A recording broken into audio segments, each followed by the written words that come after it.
CrossroadsIRL.com. Hello number ones, welcome back to my channel. This is the Metatron speaking, and today I want to talk about whataboutism. But before we do that, as you know, lately I've been making a lot of videos when it comes to the situation that happened to Charlie Kirk, and I'm gonna continue to do so. I will cover other topics as well. I will do the occasional historical old school video as well, so I'm not gonna discontinue those completely, but right now you have to kind of excuse me, if you will, but this is something that is really important to me. It matters for me, and I will be covering a lot of news that are related to this and other current day matters. But if there is one thing that any one of you has experienced, is whataboutism. Now, this is a new thing. This is something that's been going on every time people either don't know how to attack an argument of yours logically and therefore look for an escape route, or they're just annoyed that you're talking about something they either don't care about or that profoundly annoys them. And the last 3 weeks has been seriously a time of hearing this strategy used all the time. From people arguing with me about Trump's, the problem with Trump, according to them, and throwing back at me the fact that Trump's decisions on certain things qualify him to be hated, the way he's being hated and treated by the media. And then down to the Charlie Kirk situation, where you have people literally comparing the cancellation of Jimmy Kimmel with Charlie Kirk's assassination, and people literally saying that if there's any violence happening to anyone from the right, that is well deserved, because according to some made-up statistics, right-wing personalities are people who foment violence. Their rhetoric is violent, and there's more violence coming from the right. So you have those kinds of conversations happening, and they're totally devoid of logic. And when you meet those conversations with facts, you now begin to see this on full display. when that's the case, usually has links to their politics. So what is whataboutism? Well, whataboutism is a rhetorical technique where someone responds to criticism or an accusations by deflecting attention to a different issue, often by pointing out perceived hypocrisy or wrongdoing by the critic. And instead of addressing the original point, they essentially say, oh, what about this other thing instead? This pattern is a logical fallacy. It is absolute pure hypocrisy on their part, and I'll show you why. But most importantly, it's annoying. Yeah, it is. One conversation comes to mind where I went from one rebuttal using facts to the other, and finally we went from the Charlottesville good people on both sides conversation all the way to January 6th. It was so annoying, but amusing at the same time, because the individual that I was speaking with literally didn't have the facts. All they had were talking points that they inherited from mainstream media. Like, I mean it. Every time I see it in the comment, or during my live streams, in the chat, or on my posts on X, it annoys me. Mind you, I don't get angry or particularly frustrated, because usually I either ignore people or I respond in kind. You see what that means in a second. But it is annoying because another adjective that we can use to describe the people that usually use whataboutism is sanctimonious, holier than thou. And aren't those the kind of people that you're like, you know what, just I had enough of you. Yep. Bye, bitch. As a rhetorical technique, whataboutism can be problematic, particularly when you're trying to raise awareness to a point that you think it's important. I mean, at the end of the day, this is YouTube. You being me in this case. So if I care about a specific topic, and that's the area of discussion I would like to focus on, and you disagree not with my takes, but with the choice of topic, don't click. Exactly. It's not like I'm forcing people. Guys, I'm mind controlling you. You have to click this. No. I put a topic, you click to tell me, but what about this? Well, I think people just, I think people who do that, who go out of their way to be outraged and then to act out on the outrage, I think they have serious problems and they need help, or they need to get a hobby. Why didn't you talk about this other thing? Well, you make a video about that then. Yep. I started asking people to make videos proving the thing that they're trying to get me to prove. Like, you clicked on my video and you're trying to convince me to do a video to prove my position. And I'm like, okay, why, since you're the one with the problem, why don't you do a video? Okay, like during the Charlie Kirk situation, and people kept posting in my comments section about the fact that Charlie Kirk was this and the other. And I said, look, dude, that's not who he was. And they said, okay, I've seen videos. Or I said, okay, fine, go do videos, unedited, unclipped, play the full debates that Charlie Kirk had where you claim, he said something racist, and then do a video and let's watch it. And of course, none of them have till today. It's been 3 weeks, going on a month, nothing. See, this is the problem. Whataboutism avoids accountability for the original issue, derails productive discussion, creates false equivalences between different situations, and can be used to deflect from legitimate concerns. Don't get me wrong.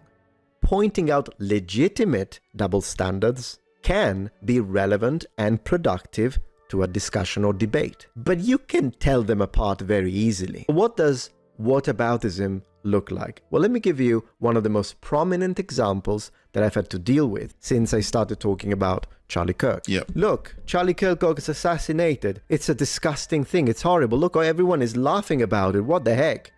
What about Nancy Pelosi's husband? That's a stupid one. That's a stupid one.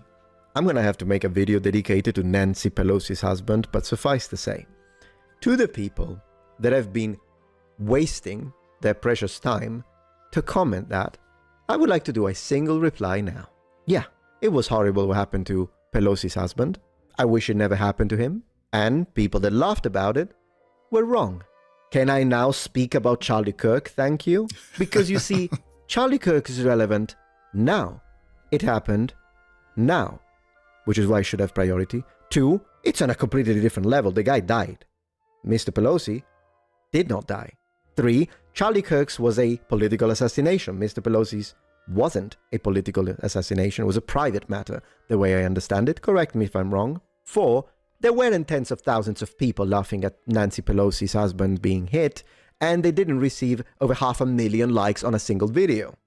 Did they? So, apart from the fact that me choosing to speak about Charlie Kirk right now due to the fact that it's a relevant current event already overtakes the priority of speaking about Nancy Pelosi's husband, which happened, when did it happen? In 2022? I don't even remember, you'll correct me. But the level of gravity also should give priority to what happened to Charlie Kirk. It's the hypocrisy trying to elevate that circumstance to Charlie's assassination, very public and graphic assassination. It's just this thing about, I think it's an offshoot of the victim mentality where, okay, the people on the right are out victiming us, if there's a word like that. So we need to figure out a way to use this little thing that happened to us and elevate it beyond this very horrible thing that happened on the right that is gaining the right a lot of sympathy. And that right there, I think, is what's going on. And that's one. And this is really the most important thing of all. Whenever they tell you the whataboutism thing, what about Nancy Pelosi? They're assuming I never talked about it. But I did.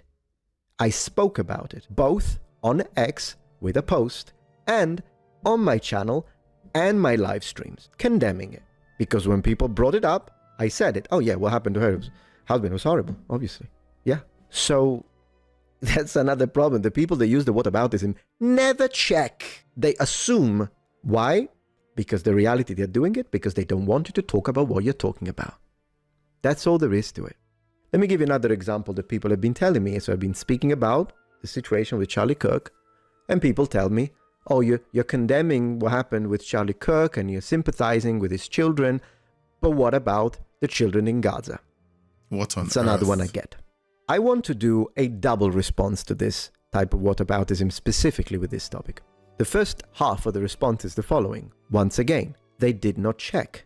Yeah. Because I have spoken about it. I made a very lengthy post when the war broke out on my X where I shared a broken heart for every innocent child that died because of this war. Whether it be a Palestinian child or an Israeli child, to me, is irrelevant. A child is a child. It is a tremendous loss, and therefore my heart goes to them and their families. Absolutely. I did it. I said it. I wrote it. And I said it on this channel, on stream, dedicated to the war. So, once again, did they check? No. And they won't check because it's too painful to find out that you actually did speak out compassionately about that situation, and it takes away the leverage that they think they have over you. Secondly, they won't go back and watch your videos. Once you tell them, hey, I've done this video, go watch it, they won't watch it. And the other thing is that while now I've decided to finally lift my restriction when it comes to political matters, my restriction being, before, I would only talk about politics if it was connected to either gaming or history, ancient history.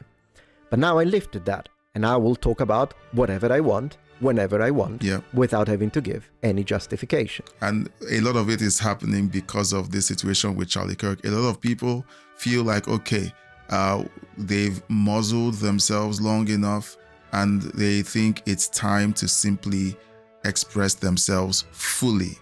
Since being in a word, contained or civil, isn't working for the people on the opposite side of the aisle. And that's how it's going to be for the foreseeable future. That doesn't mean that I won't speak about ancient history again. Of course I will, but I won't have to justify. If I just want to talk about something, I will. But the posts that I made and comments that I created in relation to the children that were dying because of these wars in the Middle East, I made them when my policy was still in place. So there's that. The second answer to this is the following, and this is the strongest one, and my reply to all forms of whataboutism. You can use it back at them. Whenever you want to talk about something, anything, it can be anything. And then they come to you and they tell you, but what about this? And they give you a tragedy that has happened. Give them another tragedy back. Use another tragedy back at them. Oh, no, it drives them crazy because the tragedy you send back at them is an actual tragedy. One long conversation that I had with someone who really desperately wanted to have one up over me about my position. It was so bad for him that he began to complain that I was using the whataboutisms back at him. He's like, the problem I have with you guys is every time someone is telling you something about this, you bring up something else about that. And I'm like, well, that's what you guys do. You know, so they hate it when you do that because the evidence you have far outweighs what they're trying to present. But what about the children who died of starvation in Africa? This is why it's pure hypocrisy. Because they will only talk about the things that they want to talk about, and there will be plenty of tragedies that they will not mention, and that they will choose not to talk about. Why? Because they wouldn't care about children dying in Africa of starvation? No, because for whatever reason, they are choosing to address a topic on a specific day. Because it's a political thing. It's not about being compassionate. It's not really about being compassionate.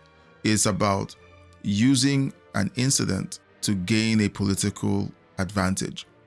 All right. So that's really all it is. And right now it's politically expedient because Gaza is visible. The dying children in Africa are not. We have the situation of churches being burnt in Nigeria, in northern Nigeria. I'm from Nigeria. It's happening. But coverage even by the Nigerian government is very limited. The rest of the world hardly hears about it, but it's actually happening. Why don't they talk about it? Because look, they know about it, but they won't talk about it. Why is it? Because it is not politically expedient to do so. Fine, but if you're going to come to me and tell me, oh, what about Nancy Pelosi? Then I'll tell you what about the children starving in Africa. Then I'll tell you what about this earthquake that happened in Indonesia and so many people died. What about this flood? It's tsunami. What about that?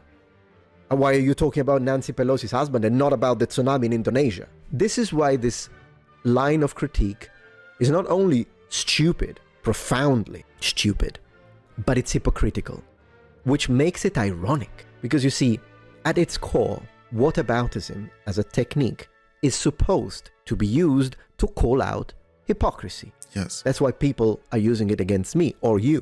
They say, you're a hypocrite.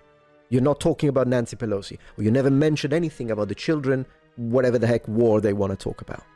But they ended up being the hypocrites themselves, because then you can find easily a very important global matter, tragedy, natural disaster, man-made / artificial disaster, and flip it back at them. And what about this then? Therefore unmasking the utter hypocrisy that makes us all cringe. Yeah. No more whataboutism, shall we? Yep. Let's ditch the whataboutism and let's talk like adults. Yeah, I guess the video is over. So head on over to Metatron, the Metatron. Great videos. He's been doing a lot of historical content over the years, but right now with the political climate, okay, that all of us are experiencing, certain people who originally niched down to a certain topic are bleeding over into politics because it's affecting all of us equally. So I know I did give my reaction while he was speaking, so let me know what you think about his take on whataboutism, my commentary about my experiences in the comments section. And, it's great to have these kinds of conversations, to be aware of what's going on when you're engaging in these types of conversations with other people. Subscribe. Thanks for watching, liking, and sharing this video. Please subscribe, leave a super thank, and join my membership to keep me doing this. A huge thank you to my supporters listed on the screen. Thank you for your donations and membership. Thanks for watching.